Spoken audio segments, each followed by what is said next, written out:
Mitchell here from the Felixstowe Walkers, which is a new walking group. Not new, but it is new, if you see what I mean. At the moment, with the lovely weather and everything else, we want to keep fit, and walking is a very good exercise. Good morning, Alan. Good morning. Tell us what about Felixstowe Walkers. Well, most of the people who lead the Felixstowe Walkers have in fact been doing it, as you hinted in the introduction, for some time. Most of us used to walk with the Felixstowe Health Walking group, but we moved over now to the Felixstowe Society and relaunched earlier this year. Jan Garfield, who is the mayor, she had a little do for us at the town hall and led one of our walks, and she's actually been one of it. She and her husband John have been a couple of our regular walk leaders over the years. That's brilliant. That's brilliant. So we've got these walkers. How many people have you got? I mean, how many people generally go on these walks? Well, we normally get between about 15 and 30. Occasionally go above that, but that's the normal thing. So we walked at Newbourne Springs last night and got 15 people. Absolutely beautiful. Went for a drink afterwards at the pub. Beautiful evening. And we got about 15 people. A couple of weeks ago we had a walk out at Trimley, which is a bit more local, and we got 30 people there. I wasn't there, but it was apparently quite So is that Trimley going down towards the marshes, or? Yeah, that's sort of way. So we usually go out a little bit further in the nice weather. But we do have walks right the way through the year, winter and summer. We've as the health walkers, we've been going for about 10 years, and we've only ever cancelled one. So as long as you come along and you've got reasonable footwear and waterproof just in case, you can more or less rely on the fact that we'll be there and we'll be walking with you. Which is brilliant, isn't it? Footwear. I take it everybody turns up for these walks in nicely proper shoes and nicely tied. you would hope so, and the majority of our people certainly do. But you're right. I mean, if we say we're walking last night in the woods, you want reasonably decent footwear. Yes, definitely. A few nettles and a bit of mud here and there. Yes. So yes, you need to be reasonably well shod. Bugs. Not too many, I hope. But you never know. I mean, they're there, aren't they? I mean, I think nothing worse when you're going for a walk and you come back and your feet are literally bitten to pieces by little mosquitoes or gnatty things. Absolutely horrible. So, okay, so you got these walks. Who organises them? Who has the ideas? Okay, well, we've got, over the years, we've built up a core of volunteer walk leaders. So we've now got 12 walk leaders. Not all of them as active as the others, because one's had a hip operation, and Jan and John are often tied up with mayoral duties. Especially this time of year. There's so much going on. But we've got a core of people, and basically we split the job up. We've got an excellent one of our walk leaders, Lawrence Gilbert. He does the program. Right. I tend to do the publicity. Another person does the does the administration. And then we take it in turns to lead walks. We go out and recce all the walks to make sure they're safe and any obstacles and all the rest of it. And we're quite hot on health and safety. But as long as we don't go anywhere dangerous. So as long as people take care, they're fine. No, because you don't really want to be walking through a field and suddenly this ball comes towards you. No, none of that. I can assure you. And because we've got a relatively generous amount of walk leaders, we have one person at the front, and nearly always two people at the back. So if anybody's he's taken ill, God forbid, but it does happen. There's somebody there with a mobile phone and first aid kit and all the rest of it. So we do look after our walkers. So what would you say the average age of your walkers are? Oh, I don't like to ask. You know, Well, ladies of a certain age. You know, No, I would say interesting. we do have all ages walk with us, but I would say that on the whole, it's more retired people. Yes, yeah. Which is sensible. I mean, the thing is, I mean, the older you get, you should be out there enjoying the countryside, Absolutely. getting active. You know, because while you can still do it, you know, it's where you have to feel.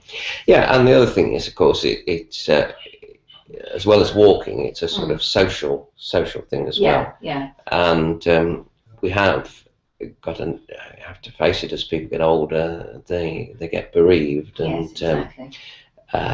You know, it can be quite devastating. So being able to come on the walking group, meet other people, and form new relationships is very good. Yeah. And of course, if you've been bereaved, or you've had a nervous breakdown or something like that, you know, the going out and meeting people isn't always the easiest. It's not easy at all. It's the easiest thing. It's not easy. So actually, just coming on a walk, if you want to say something to somebody, you can. Yes. But if you just want to walk and stay quiet, that's okay too. Yeah, that's fine. So it's quite good therapy, you know, as well as being fun. Good exercise. It is, and making new friends, as you say. And you said maybe the people who come on the first time, maybe the first couple of times, saying nothing. Gradually, they'll start trusting the people around them. Exactly. So, you know, a little bit of conversation comes into it, and then there you are. And it's nice to see that. What's really nice to see is that some of our ladies, for example, you know, have met each other through the health walks, and then do other things together, you know, which is nice, isn't it? Ladies do lunch. Exactly. It's very important, which is fantastic. So we have these walks. How regular are they? Well, at the moment we're running them once every 2 weeks. Which is about right, given the demands, because we're all volunteers, obviously. Yes, exactly. And given the demands on people, so every 2 weeks is about right for us at the moment. Yeah. So okay, so you said we just had this one, haven't we? We just had this one to newborn, and the next one is? The next one is at Curtin. We meet on the 16th of August outside the White Horse Inn. So where will you go from there? You start at the White Horse. Footpaths around the vicinity of there. Around Curtin and so forth. Right. It's a new walk for us. It's one I recce sometime last year, so I'm going to have to go out and check it out and make sure that the paths aren't overgrown nettles, as we mentioned before, too many nettles. Yeah, I mean, last night I equipped myself with some stout gloves and a pair of pruners just to cut any brambles off the path. I don't blame you. I don't blame you. Lovely. So that's the next one, and is the one next off planned after that, or? Oh yes, I've got a whole list. Get out my little list. Yes. I mean, this is anybody out there that can take your interest. I mean, actually, more details about that later. we have got a program which anybody can pick up from the Tourist Information Centre or the library. Yeah. Or of course, if you come on walks, we have them available at the walks. Fantastic. Or you can email us at felixstowewalkers@hotmail.co.uk. That will be repeated later, and will also be on the actual viewing information at the end of this interview. Yeah, so you were asking about our next walk. As I say, the next one is at Curtin on the 16th of August. Then we have one in town on the 2nd of September.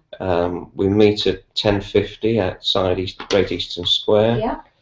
17th of September, we're at Langard, and we're going to meet at the new Viewpoint Cafe. Yes, which is very, very good. Lovely, isn't it? Have you eaten there? Yes. Yes, I haven't yet, but loads of my friends have. Fish and chips, very good. No, very nice, very good value. Get a plug in for them. Yeah. Yes, definitely. But we, as you can see, we do make a point of meeting somewhere where we can go for a drink afterwards, Yes. or have a yes, meal, or please, whatever yeah. it is. Because I think the social side of the whole thing is as important as the Definitely is. as important as the Definitely walk is. itself. On the 2nd of October, we go to Pin Mill,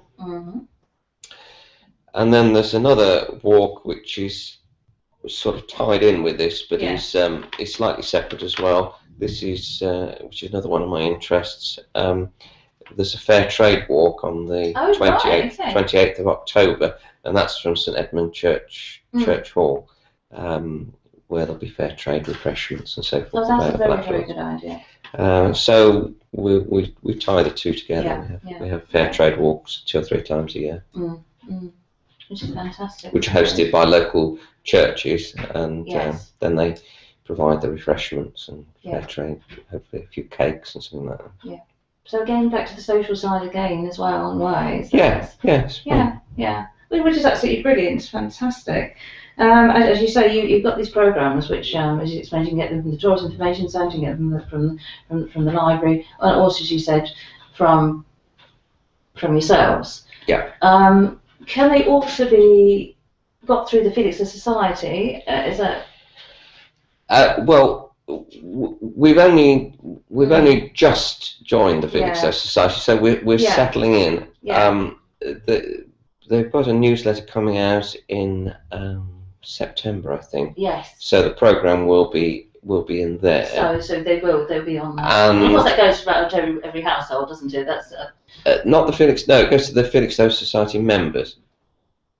But it's on a website. I think you can actually pick up on it on a website. I'm sure. I believe that the Felixstowe Society are developing a new website. Yes. Yeah. Which I think is still in the stage of development. Right. But you'd have to check with them. Right. Okay. Fair enough. For more precise information. Fair enough. But we are trying to make sure through various outlets, the media, yourselves, yes, exactly. that what's available, and by one means or another. I mean, email is a very useful way of keeping in touch. Yeah. And if people do get in touch with us by email, we will send them a program each time. And that's brilliant because it keeps our costs down. Well, of course it does. That's the joy of email, isn't it? Keeps you in touch. Well, stats are very expensive nowadays, so really, exactly. Knock that out. Exactly. Yes. Yeah. Very, very important. Definitely is. So let's talk a little bit about Anna. Anna's been so kind to come and talk to us today and promote the walkers, but something I think this was a brilliant thing. So the health kick at the moment was great. Keep walking. So, Alan, are you a Felixstowe man? Yes, we've lived here for over 30 years. So I think that says yes. Yes, so I suppose that counts, doesn't it? Yeah, definitely is. So you came to Felixstowe. What job-wise were you involved? I worked with Suffolk County Council for 20 odd years. Yeah. In the Chief Executive's department. And then I took early retirement, and I developed a new career teaching adults. Yeah, which is absolutely brilliant. It's very, very worthwhile. I think people don't realise, that you come out of school and your general consensus is that you can read, you can figure work, maths, not a problem. There's a lot of people in this world who can't. They struggled at school. A lot, I should think, through dyslexia, surely. It wasn't recognised many, many years ago. No, dyslexia wasn't recognised. That's right. But I have taught both literacy and numeracy, but recent years, more numeracy. And a lot of people do struggle with maths. Yes. For various reasons. They perhaps think they've missed out on the crucial lesson when it was all explained. But the brilliant thing with maths sometimes is that by careful and patient teaching and motivation on the part of the student, you can get a sudden breakthrough, really. Yes, definitely. And it's like the scales falling from the eyes. Oh, I never realised it was that easy, really. Yeah, but I think when you're at school, you're just one of a number. Yes. And looking back at my schooling, I mean, you were there, and if you were quiet, I was very, very shy when I was at school. Even though I didn't struggle, I found I was too scared to put my hand up and ask. You didn't want to feel a fool in front of others. I didn't want to do it. I used to blush like I was red. I know that feeling. Yes. And these people were probably, they probably has a lot of them had the same consensus that they were too afraid to, so they just drifted away and said, "Oh, blow it, nobody's interested." And of course, in if me. you're well behaved and you sit at the back of the class, yeah, you can be ignored a bit, can't you? You do get ignored. And a lot of people, says once you fall behind with the maths, unfortunately, yes.